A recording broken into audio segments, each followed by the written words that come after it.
Hello guys, स्वागत है आपका आज के आर्टिकल डिस्कशन में। चलते हैं, जानते हैं आज हम क्या क्या डिस्कस करने वाले। पहला जो आर्टिकल है वो बीजेपी ने अभी 2 राज्यों में चुनाव जीते हैं। अभी 5 राज्यों में इलेक्शन हुए थे और उसमें से 3 राज्य बीजेपी जीती है, 1 कांग्रेस जीती है। इसके बारे में आज न्यूज़ आई है, तो ये अपने लिए पॉलिटिक्स से रिलेटेड मैटर, तो अपने लिए इतना इंपॉर्टेंट है नहीं। दूसरा आर्टिकल है वो है highest cases of sexual violence make Delhi most unsafe for women. अभी नेशनल क्राइम रिकॉर्ड ब्यूरो की एक रिपोर्ट आई है। इस रिपोर्ट में कहा गया है कि दिल्ली है वो वुमेन के लिए काफ़ी अनसेफ जगह है। अनसेफ क्यों है? बिकॉज वहाँ पे वुमेन से रिलेटेड सेक्सुअल वायलेंस वो बहुत ज़्यादा होता है। अब नेशनल क्राइम रिपोर्ट ब्यूरो है वो होम मिनिस्ट्री के अंडर में आता है। प्रीलिम के लिए इतना फैक्ट इंपॉर्टेंट था, बाकी मेंस के लिए इसमें काफ़ी सारे डेटा दिए गए हैं। इसका आप यूज़ मेंस में कर सकते हो। इस आर्टिकल को एक बार अच्छे से पढ़ सकते हो। चलते अपने पहले आर्टिकल की ओर। हमारा पहला आर्टिकल है वो है गजरा सिस्टम से बारे में। अब गजरा सिस्टम क्या है और न्यूज़ में क्यों है? अभी हाल ही में रेलवे मंत्रालय ने, रेलवे मिनिस्टर ने रिलीज किया लॉन्च किया एक सिस्टम जो आर्टिफिशियल इंटेलिजेंस के आधार पर काम करेगा और ये सिस्टम में हाथियों के जो फुटप्रिंट होते हैं उसको ट्रैक करके उनकी जान बचाने का कार्य करेगा। इसीलिए न्यूज़ में। तो जानते हैं क्या सिस्टम और कैसे काम करेगा।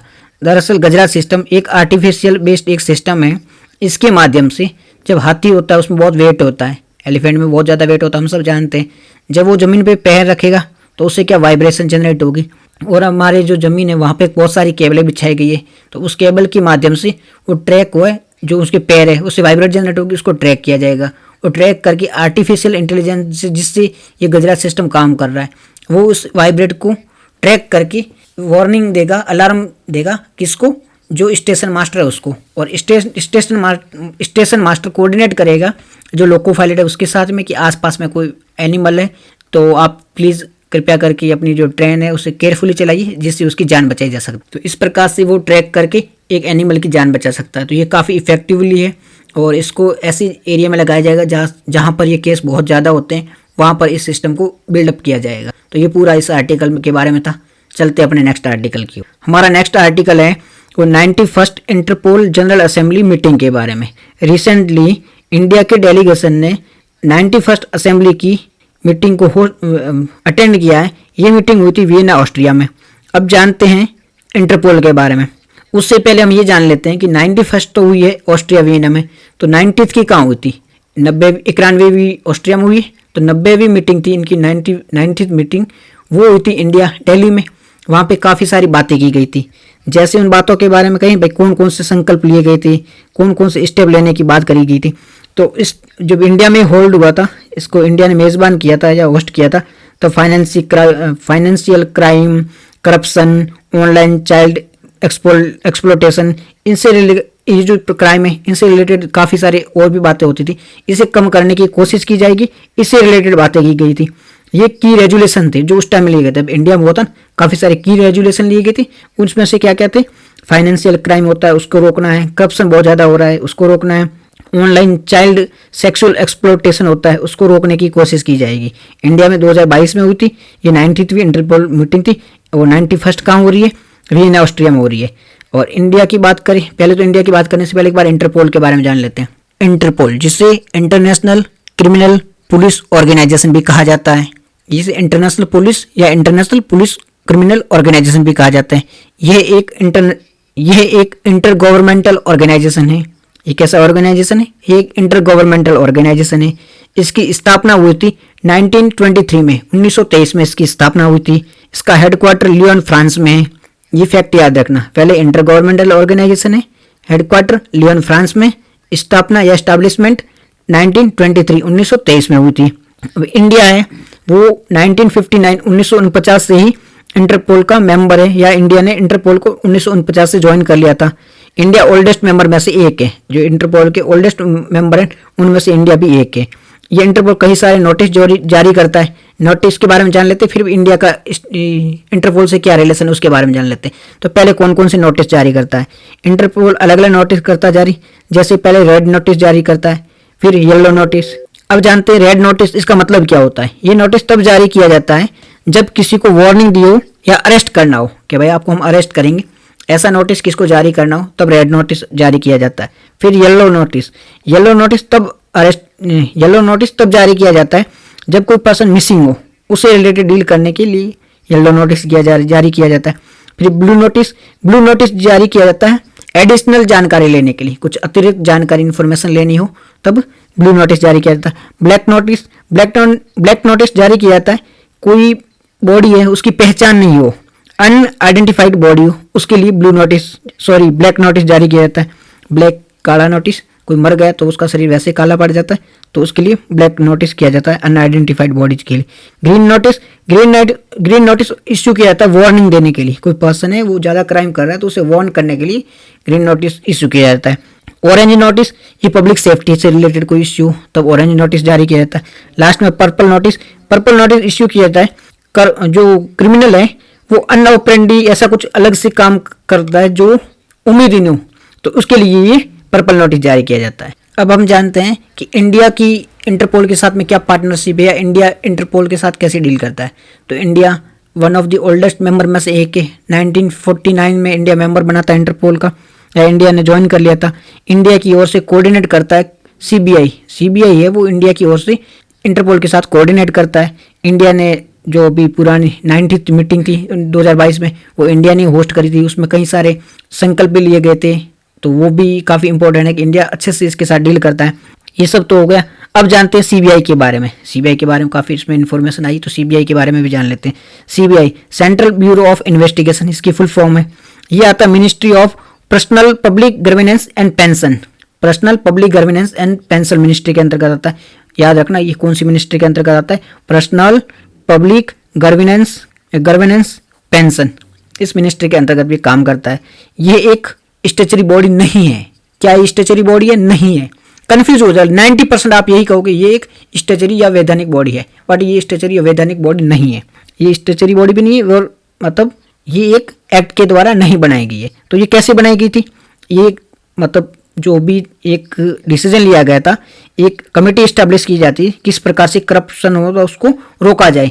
तो भ्रष्टाचार को रोकने के लिए एक कमेटी बनाई गई थी। उस कमेटी ने सजेशन दिया था कि उस कमेटी का नाम था संथानम कमेटी। उसने सजेशन दिया था कि एक ऐसी ऑफिस होनी चाहिए या एक ऐसी इन्वेस्टिगेशन एजेंसी होनी चाहिए जो इस प्रकार के करप्शन को रोकने का काम करे। तो उनके सजेशन पर सीबीआई का गठन किया गया था। ये सीबीआई है, ये स्टेचुरी बॉडी नहीं है। लेकिन ये पावर कहाँ से लेती है? ये लेती है Delhi special police establishment act 1946 से। खुद एक स्टेचुरी बॉडी नहीं है और खुद के लिए एक्ट भी कोई नहीं है, लेकिन Delhi special police establishment act है 1946 का, वहां से ये पावर ड्राइव करती है। समझ में आ गई? खुद के पास कोई पावर है नहीं, खुद एक स्टेचुरी बॉडी भी नहीं है, लेकिन जो Delhi police special establishment act है 1946 का, वहां से पावर ड्राइव करती है। समझ में आ गई? और इंडिया की ये प्रीमियर एजेंसी है इन्वेस्टिगेशन से रिलेटेड। इंडिया की बहुत बड़ी अथॉरिटी है जो इन्वेस्टिगेशन करने का काम करती है। समझ में आ गई ये बात? सीबीआई के बारे में केंद्रीय जांच ब्यूरो हिंदी मीडियम, ये कार्मिक लोक शिकायत और पेंशन मंत्रालय के अंतर्गत आता है। कोई वैधानिक संस्था नहीं है। दिल्ली विशेष पुलिस स्थापना अधिनियम 1946 से शक्तियां प्राप्त करती है, पावर ड्राइव करती है। भ्रष्टाचार निवारण पर संथानम कमेटी बनी थी, उसके आदेश की, उसके अनुशंसा सिफारिश थी, उसके आधार पर इसका गठन हुआ था। भारत में इसकी प्रमुख जांच एजेंसी है। पुलिस की दृष्टि से देखो तो भारत में प्रमुख जांच एजेंसी है। नेक्स्ट हमारा आर्टिकल है वो India's first solar powered expressway. India आज भारत का पहला सौर ऊर्जा संचालित एक्सप्रेसवे बनने जा रहा है। न्यूज में इसलिए है कि उत्तर प्रदेश सरकार ने सौर ऊर्जा संयंत्र स्थापित करने के लिए बुंदेलखंड एक्सप्रेसवे है, वहां पर 1700 हेक्टेयर की भूमि जो लैंड है उसको अलग रखा है जहां पर सोलर प्लांट स्टैब्लिश किया जाएगा। तो अभी पहले बुंदेलखंड एक्सप्रेसवे की बात करें तो ये बुंदेलखंड एक्सप्रेस है वो दिल्ली एनसीआर से जोड़ेगा आगरा और लखनऊ के माध्यम से। वहां पर जो एक्सप्रेसवे ऑलरेडी चल रहा है यमुना एक्सप्रेसवे, उसके द्वारा ये दिल्ली एनसीआर से जुड़ेगा। ये एक 4 लाइन एक्सप्रेसवे है और यहीं पर किया जाएगा सोलर प्लांट लगाया जाएगा। तो उसका बेनिफिट क्या होगा? इससे ग्रीन एनर्जी लाइक यहाँ से जो इलेक्ट्रिक व्हीकल है उनको चार्ज करने में, आसपास के लोगों को इससे रोजगार भी मिलेगा, डेवलपमेंट के लिए भी अच्छा है। हमारा जो कार्बन एमिशन उसे भी कम किया जा सकता, तो काफ़ी बेनिफिशियल प्रोजेक्ट है ये, इसीलिए ये न्यूज़ में था। ये 296 किलोमीटर इसकी लेंथ है टोटल, 4 लाइन हाईवे। तो ये इसके बारे में हमने जान ही लिया। तो ये पूरा था इस आर्टिकल के बारे में। चलते अपने नेक्स्ट आर्टिकल की ओर। हमारा नेक्स्ट आर्टिकल है Pakistan beat India to secure the vice chair post at UNESCO. बहुत शॉकिंग न्यूज़ है कि पाकिस्तान ने इंडिया को बीट कर लिया है यूनेस्को में वाइस चेयर की पोस्ट को सिक्योर करने के लिए। कैसी पोस्ट को सिक्योर, इसके बारे में बाद में जानेंगे, पहले जान लेते हैं न्यूज़ में इसीलिए कि न्यूज़ में तो इंडिया को पाकिस्तान ने बीट कर लिया उसकी, इसीलिए न्यूज़ में। अभी यूनेस्को के बारे में जान लेते हैं। यूनेस्को यानी united nation educational scientific and cultural organisation, जिसकी फुल फॉर्म में ये एक एग्जीक्यूटिव बोर्ड है। इसकी एग्जीक्यूटिव इसमें बोर्ड था जिसके वाइस चेयर पोस्ट की अभी इलेक्शन हुआ था, ये न्यूज़ में था और ये इसकी फुल फॉर्म थी united nation educational scientific and cultural organisation. इसकी स्थापना हुई थी 1945 में, 1945 में इसकी स्थापना हुई थी और ये इंटर गवर्नमेंटल ऑर्गेनाइजेशन न होकर एक यूएन की स्पेशलाइज्ड एजेंसी है। ये एक जो यूएन है उसकी एक स्पेशलाइज्ड एजेंसी है। ये क्या काम करता है? इसका एम है it is promote to peace and security by promoting international cooperation, educational, science, culture, communication and information. ये साइंस है, एजुकेशन है, कल्चर है, कम्युनिकेशन है और इंफॉर्मेशन, इन सभी माध्यम से इंटरनेशनल कोऑपरेशन को बढ़ाता है, साथ ही साथ पीस और सिक्योरिटी को स्टैब्लिश करने का काम करता है, पीस और सिक्योरिटी को प्रमोट करने का कार्य करता है। चीज समझ में आ गई कि यूनेस्को की फुल फॉर्म है united nation educational scientific culture and organisation, इसकी फुल फॉर्म है। और इसकी एजुकेटिव बोर्ड के लिए इलेक्शन हो रहा था, उसके बारे में भी देख लेंगे। इसकी स्थापना 1945 में हुई थी। इसका एम क्या? Promote peace and security by promoting international cooperation, education, science, culture और कम्युनिकेशन एंड इंफॉर्मेशन। और इसकी जो स्थापना के बारे में बता दिया गया। इसका हेडक्वार्टर कहाँ है? इसका हेडक्वार्टर पेरिस फ्रांस में, हेडक्वार्टर पेरिस फ्रांस में है, ठीक है।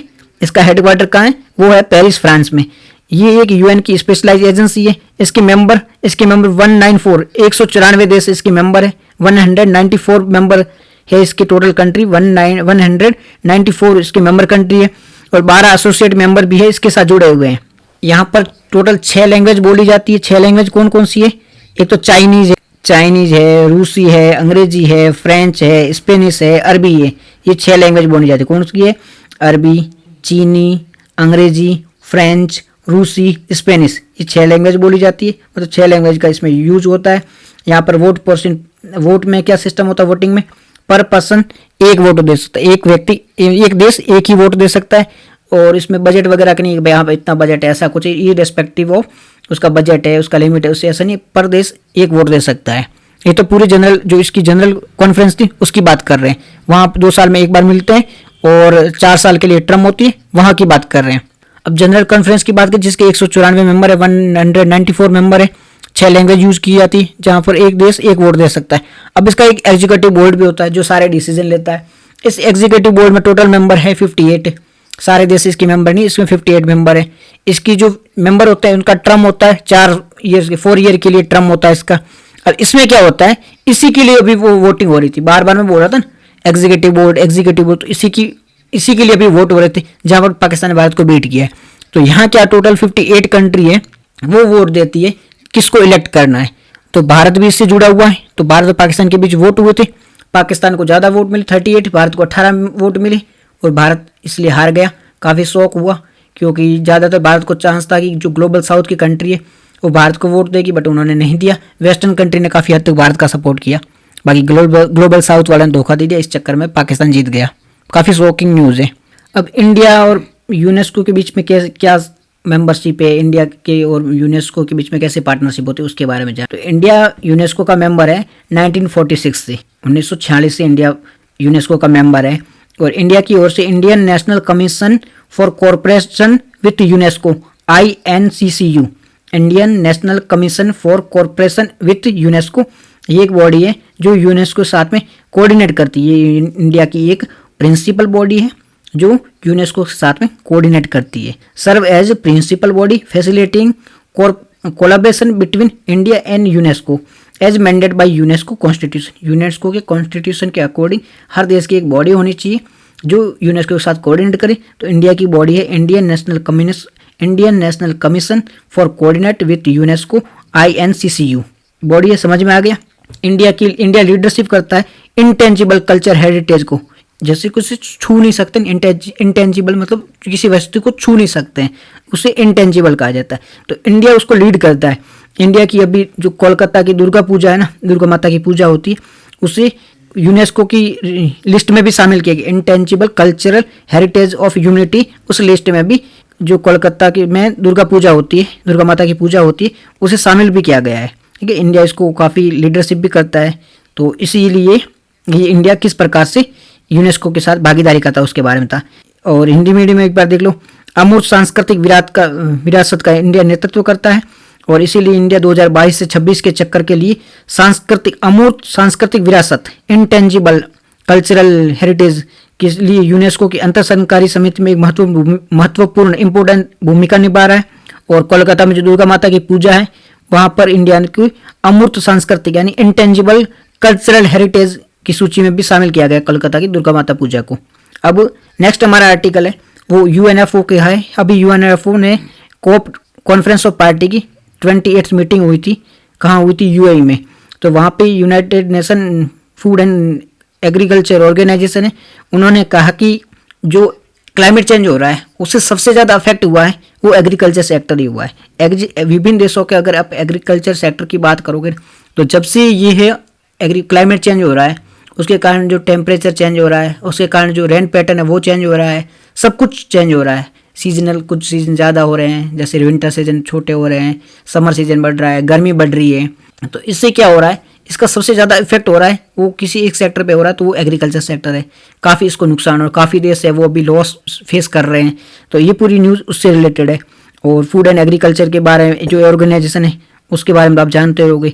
इससे रिलेटेड सभी जो देश है जो शामिल हुए थे उन्होंने एक एमिरेट डिक्लेरेशन भी किया है। इस एमिरेट डिक्लेरेशन में क्या इन्होंने घोषणा करी है, इस अमीरात घोषणा में इन्होंने डिक्लेरेशन में एक घोषणा करी है कि सभी देश हैं वो 2025 मतलब 134 देश 134 कंट्री ने घोषणा करी है, डिक्लेरेशन की है कि हमारा टारगेट है कि हम 2025 तक जो जलवायु परिवर्तन हो रहा है उसे किसी भी प्रकार से सही करेंगे और एग्रीकल्चर पर जो इसका असर हो रहा है उसे कम से कम करने की कोशिश करेंगे, ताकि जो फूड है उसे किसी भी प्रकार से सेव किया जाए। एग्रीकल्चर अगर सेव होगा तो फूड को सेव किया जाए, तो फूड को एकीकृत किया जाए, उसमें काम करने के लिए डिक्लेरेशन की गई। तो अमीरात डिक्लेरेशन या एमिरेट डिक्लेरेशन किससे रिलेटेड है, तो ये अभी यूएई में COP28 की मीटिंग हुई थी, वहाँ पर यूएन की FAO ने रिपोर्ट दी थी। उसके अकॉर्डिंग विभिन्न देशों ने एक घोषणा करी है कि 2025 तक हमारा टारगेट है कि हम किसी भी प्रकार से